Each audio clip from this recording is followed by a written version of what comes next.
Cette vidéo n'a pas l'objectif et la prétention de vous montrer ce qu'est un navigateur. Par contre, c'est un outil que nous utilisons tous les jours. Vous voyez ici le navigateur Chrome de chez Google, la page d'accueil. Il existe d'autres navigateurs, bien sûr, Edge de Microsoft, Firefox de Mozilla, des navigateurs que vous connaissez peut-être moins, mais ils sont tout aussi performants, Opera. L'objectif de cette vidéo est de vous montrer les outils disponibles dans la plupart de ces navigateurs. Ce sont des outils indispensables pour le développement du web. Je vais tout d'abord vous montrer que Chrome vous permet de visualiser une page comme si vous aviez un téléphone à la place de votre PC. Je rappelle qu'aujourd'hui, le développement web cible en priorité la téléphonie. Rendons-nous tout de suite sur une page. C'est Bootstrap qui est un formidable outil et d'ailleurs vous voyez qu'on appelle un framework pour développer ce qu'on appelle des sites responsive. Alors responsive, ça veut dire qu'il s'adapte aussi bien à des téléphones, tablettes et télévision portable, computer de bureau, mais surtout, il rend une interaction extrêmement rapide avec l'utilisateur. Pensez à des jeux, si vous mettez trop de temps à communiquer avec un serveur, vous quitteriez le jeu. Alors, l'idée ici, c'est de découvrir la face cachée des navigateurs, car sinon, vous utilisez les navigateurs quotidiennement. Alors, la face cachée, elle est dans ce que je vais appeler l'inspecteur. L'inspecteur, ça va être notre ami tout au long de ce cours et même l'année prochaine. Pour attraper l'inspecteur, moi, je vais vous dire F12. Alors, il faut repérer F12 sur votre clavier, mais malheureusement, pour ceux qui auraient des Mac, F12, il n'y a pas. Alors pour moi, je peux faire FN F12 et je vais lancer un outil de développement qui me permet de maîtriser au mieux ce qu'il y a derrière ce que je vois, autrement dit la structure du document.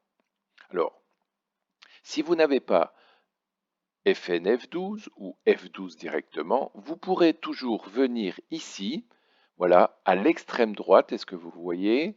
Voilà, cliquez et vous verrez plus d'outils. Alors, pourquoi le plus d'outils? Parce que typiquement, ma mère n'a pas besoin de savoir que derrière une page web, il y a évidemment des langages, il y a des structures de données que vous manipulez. Plus d'outils et évidemment, regardez, outils de développement.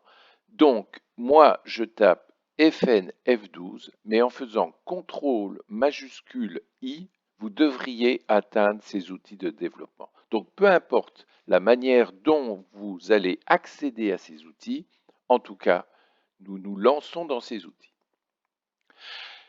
Vous allez voir un grand nombre d'onglets. Il y a des onglets, je ne vais pas du tout vous en parler cette année. Voilà, par exemple des onglets de sécurité. Application, nous allons voir très rapidement un exemple, la mémoire, les performances évidemment d'un site, le réseau, c'est-à-dire quand vous téléchargez des vidéos, des images, etc., vous voyez le temps que ça prend sur une time code. Enfin, c'est extraordinairement utile et intéressant. Source, nous allons découvrir la source de votre page web ici. La console, très rapidement, je vais vous en parler. Éléments, ça sera 80% de cette année. Nous allons passer notre temps à découvrir comment nous écrivons une page web et nous associons du style. Le style, c'est pour rendre, par exemple, cet onglet que vous voyez en haut de couleur rouge, fuchsia. On peut le changer, bien sûr. Et regardez, il y a ici des petits onglets qu'on ignore, mais tout de suite, nous allons faire toggle device toolbar. Mon Dieu, toggle, ça veut dire quoi? Toggle, ça veut dire si c'est allumé, j'éteins, si c'est éteint, j'ai allumé. C'est-à-dire c'est ça, c'est une espèce de switch. Autrement dit, si quelque chose est activé, vous le désactivez, et si c'est désactivé, vous l'activez, et vice-versa. Alors regardez, ça veut dire ici, on dirait qu'il y a une espèce, l'icône n'est pas géniale, mais en tout cas, je vois ici un petit téléphone et tout de suite, j'ai envie de cliquer. Alors, Je vais baisser cette page ici. Vous voyez, j'essaye d'attraper ceci pour le descendre. Voilà, là je suis là. Donc je me donne plus de place. Regardez, ma souris est vue avec un point lumineux. C'est un peu pour simuler un doigt, parce que je crois que vous allez vite comprendre. Il y a ici en haut des choses absolument géniales. Alors, ça va simuler en fait le comportement qu'aurait votre page web sur, waouh, génial, un écran super large. Ensuite, un écran un peu moins large. Et là, nous rentrons dans les tablettes. Alors, observez, et vous l'avez déjà vu, bien sûr, puisque vous faites l'usage intensif des téléphones, que sur un téléphone, il est hors de question d'avoir des menus très longs. Dans un téléphone, vous n'allez pas charger des images trop grandes. Il faut donc redesigner entièrement votre page web. En fait, je le répète, on design aujourd'hui en priorité sur les téléphones et ensuite sur les tablettes. Alors, regardez, voici le comportement de cette page web. Donc, pour que la page web ait un comportement différent sur le téléphone, la tablette et votre PC, bien sûr, il faut pouvoir avoir différents codes. Donc, cette solution ne marche pas si le créateur de la page web n'a pas conçu la page web pour différentes tailles de device. Alors, regardez bien, bien sûr, vous connaissez ce comportement. Les menus ici sont pliés, sont cachés, mais si vous ouvrez, vous allez voir que ce menu-là va évidemment disparaître, voilà, puisque là j'ai la place de faire apparaître ici, évidemment, le menu en grand. Alors, regardez, mobile F5, bien sûr, vous pourrez venir ici et dire, moi, je quoi? Eh bien, je voudrais mon Galaxy S5, etc. Et voilà ce que ça va donner sur votre Galaxy F5. Voilà une première possibilité de voir comment se comporte une page sur différents devices sans avoir évidemment à passer sur je regarde le téléphone, je regarde un device, etc. Alors, une note, bien sûr que les professionnels ont, lorsqu'ils développent, l'ensemble des devices connectés pour évidemment cibler au mieux les problématiques. Mais là, dans un outil de développement où on commence à développer, ces outils sont largement suffisants sans avoir à avoir l'ensemble des devices. Je quitte en cliquant ici sur en bas à droite. Voilà, je fais disparaître et je reviens sur ma page normale. Alors, nous allons quitter cette page et nous allons reprendre la page d'accueil de Google. Alors, je vous dis, inspectons FN F12 ou, attendez, je ne me rappelle plus, majuscule, CTRL I, voilà, ça marche, CTRL F12 ou majuscule, etc. Ou si je ne me rappelle pas, je sais que je viens là-haut, tout en haut à droite, et que je fais, voilà.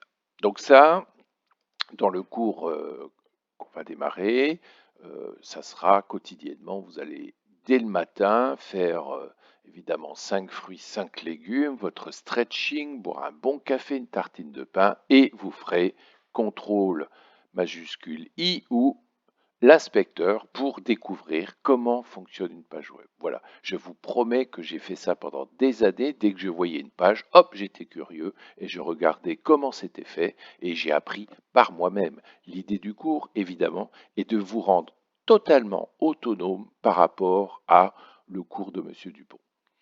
F12 est votre ami.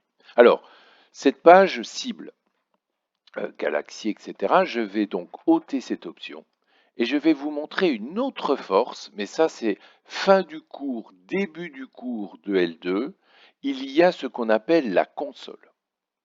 Alors la console, c'est pour parler à la structure de données de votre page web. Mon Dieu, qu'est-ce que c'est? Alors une structure de données, pensez à déjà structurer l'information, ça veut dire quoi? C'est regrouper l'information dans quelque chose de cohérent. On parle de notes. par exemple les notes des étudiants. Eh ben, je vais structurer l'information en mettant ces notes dans un tableau. Donc le tableau, c'est la structure de données. Ou alors je voudrais la liste de mes étudiants. Je vais structurer les étudiants dans une liste avec leur nom.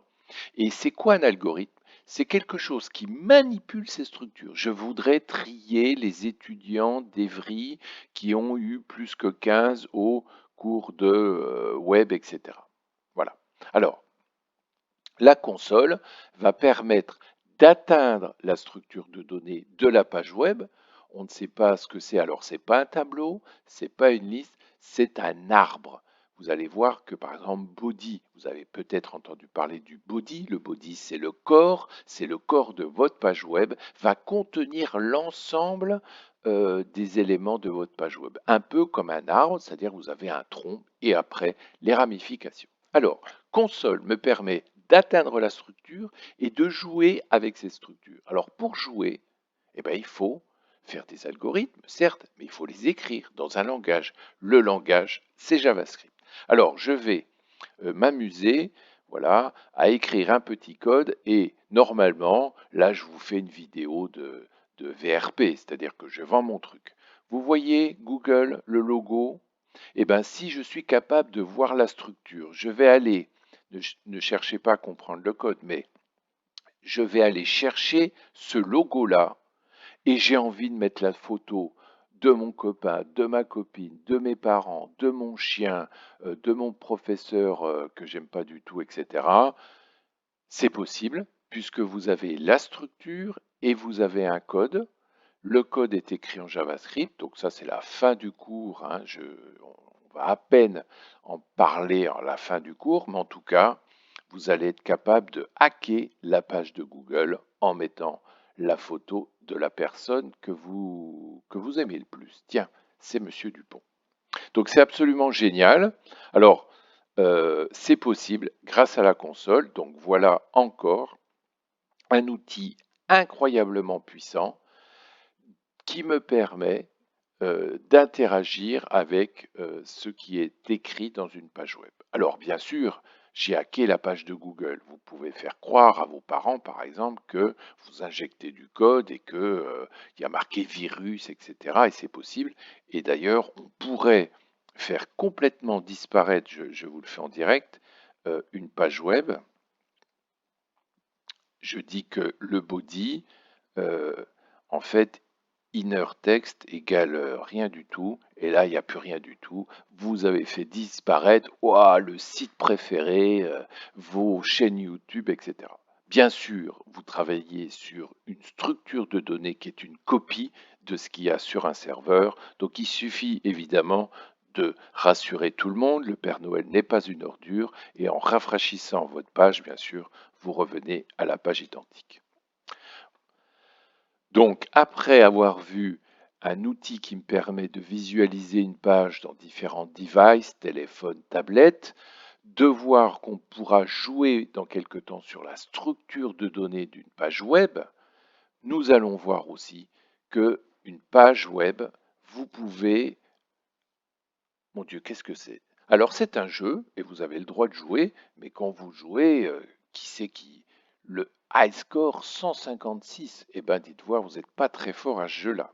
Alors, vous voulez que je vous impressionne? Vous voulez impressionner vos copains? Cette page, quand je la rafraîchis, regardez, je fais là-haut, là, je rafraîchis ma page où je me demande si F5 ne fait pas la même chose. Voilà, F5, en tout cas sous Windows 10 avec Chrome. Je rafraîchis ma page. Je vois que j'ai vraiment un score de débutant. Et figurez-vous qu'une fois, il y a une dizaine d'années, lorsque je vais regarder un peu les scores de 2048, je vois un site d'un Indien, un Indien d'Inde, avec des chiffres que je n'avais jamais vus. Waouh, des scores impressionnants. Et dans la nuit, j'ai tellement été impressionné par ce score, je me suis dit, mais est-ce que c'est réellement lui qui a joué combien d'heures pour avoir ce score? Alors regardez bien, nous allons appeler l'inspecteur. L'inspecteur, est-ce que tu es capable de me montrer un peu plus que ce que je vois dans la page. Et ce high score, d'après vous, est-ce qu'il est sur un serveur? Vous savez que c'est une application qui était jouée en gros 75 millions de fois par minute. Alors, imaginez un serveur qui serait en train de dire oh le score de Monsieur Dupont, oh le score de Madame Dupont, etc., etc. On s'en sort pas. Bilan. Vous le saviez peut-être pas, mais votre navigateur est capable de stocker de l'information. Alors, ce n'est pas réellement des grosses bases de données, mais en tout cas, on peut garder de l'information. Et typiquement, ce high score, les high scores de jeu, lorsqu'ils ne sont pas sur des serveurs, ils peuvent être mémorisés directement dans votre page. Bilan, mais j'ai une idée, je vais épater mes copains en changeant le high score. FNF12 ou F12, me voilà dans mon inspecteur, et alors là, je peux me balader bien sûr des heures à découvrir par moi-même, pas besoin d'un cours, tout ce qui se passe, et je vais arriver ici dans Application. Alors, Application, regardez bien, je vois des choses, je ne comprends rien du tout, pour l'instant, c'est pas grave, mais je vois Cache. Cache, c'est comme un placard dans votre cuisine, ça permet de mémoriser des choses. C'est quoi un placard dans votre cuisine? Ça garde du sel parce que vous en avez tout le temps besoin quand vous cuisinez. Et bien, un cache, ça va garder de l'information dont vous avez besoin euh, très rapidement. Et je vois ici, oulala, BD pour base de données. Il y a deux types de bases de données disponibles dans vos navigateurs, je l'ignorais. Les fameux cookies, miam miam miam, voilà, qui stockent de l'information. Et local storage, tiens, on dirait qu'il y a une mémorisation locale. Et je vais être curieux, je vais ouvrir, vous voyez, grâce aux petites flèches, j'ouvre local storage et en fait, j'ai été curieux, j'ai cliqué ici. Et qu'est-ce que je vois arriver? Le base score. Alors, oh là là, je me suis amusé à venir ici. Key, ça veut dire une clé. Value, c'est la valeur. La clé best score a pour valeur 156. Mais dites voir, moi j'ai tout de suite envie de mettre voilà, et pourquoi pas, voilà.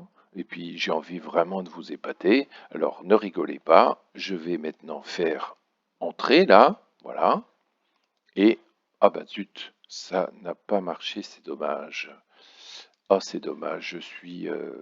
Ah j'aurais voulu vous impressionner pour que la prochaine fois que vous ça a marché! Alors, bien sûr, local storage, vous avez vu une valeur, elle était localement mémorisée. Par contre, le navigateur n'avait pas rafraîchi la valeur en allant chercher le high score. Alors, évidemment, j'aurais voulu vous faire ça en direct, vous épater avec... Oh! Évidemment, un étudiant une année m'a dit, dites, monsieur Dupont, c'est quand même bizarre, les high scores sont toujours pairs. Oh là là là là, bien sûr. Alors, excusez-moi, je refais la démo. F12, voilà. High score, je vais vite ici et je mets quelque chose peut-être de plus raisonnable, hein. Alors, où il faut que je revoie mes puissances de 2, 2048, etc., etc. Mais en tout cas, je mets un score que jamais de ma vie je pourrais faire.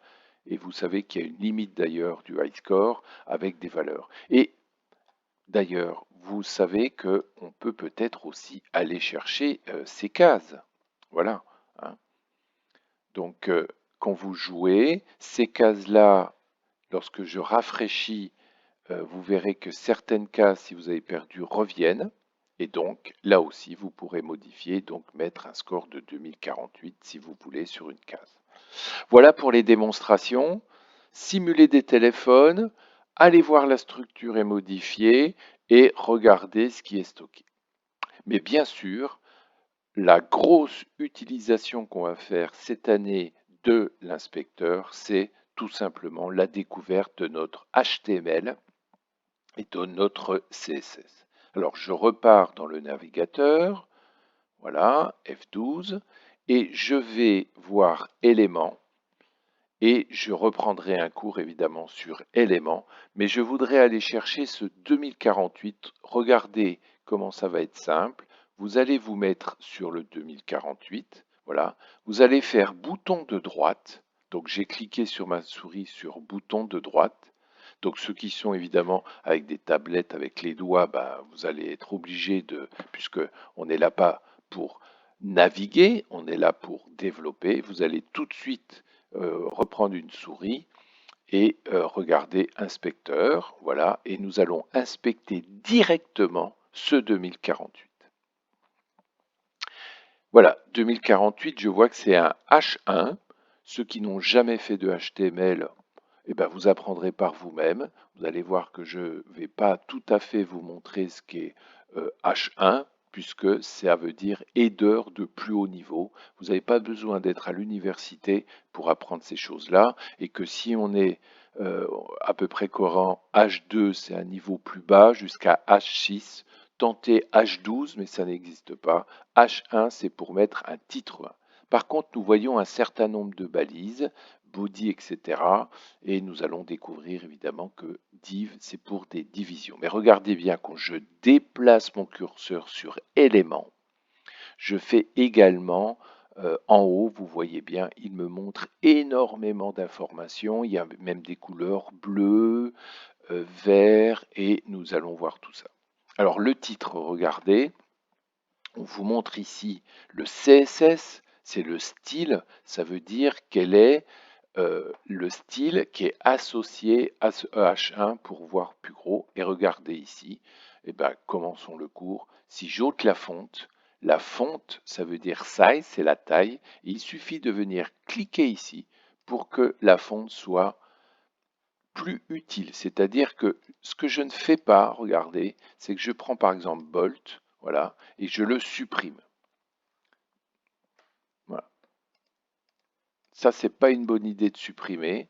Pourquoi? Parce que, imaginez, maintenant, je vous dis, ah, remettez-le. Ah, alors pour le remettre, il faut que je revienne là, oh là là, il faut que je le retape, je ne vais pas m'en sortir. Bilan, lorsqu'en cours, je vous dis, euh, ôter le font size, il suffit de venir décocher pour pouvoir le faire disparaître. Et dernière démonstration, j'arrêterai là cette vidéo d'introduction sur les outils remarquables de vos navigateurs. Vous pouvez cliquer sur 80 pixels, voilà, et faire avec votre flèche du clavier la faire devenir plus grande, et en direct vous dites ah génial, ou non c'est trop gros, là c'est trop petit. Donc vous allez essayer évidemment de trouver le style qui vous paraît le mieux. Une fois que c'est fait, vous lâchez la souris, ça a mémorisé. Alors nous verrons comment sauvegarder ça dans votre fichier, si évidemment c'est votre fichier à vous. Nous verrons des choses beaucoup plus compliquées comme float-left. Float-left est absolument obsolète aujourd'hui. Je vous rappelle que c'est un site qui a à peu près plus de 5 ans, et en 5 ans, il y a eu évidemment des révolutions que nous aborderons cette année, puisque nous verrons comment on peut faire une grille dans une page HTML. Regardez, je vais ôter le float left, et là, il se passe évidemment des choses très très impressionnantes qui dépassent évidemment le cadre de cette introduction à mes navigateurs. Voilà, rendez-vous sur une vidéo plus précise sur la découverte des éléments et du CSS associé dans votre navigateur Chrome.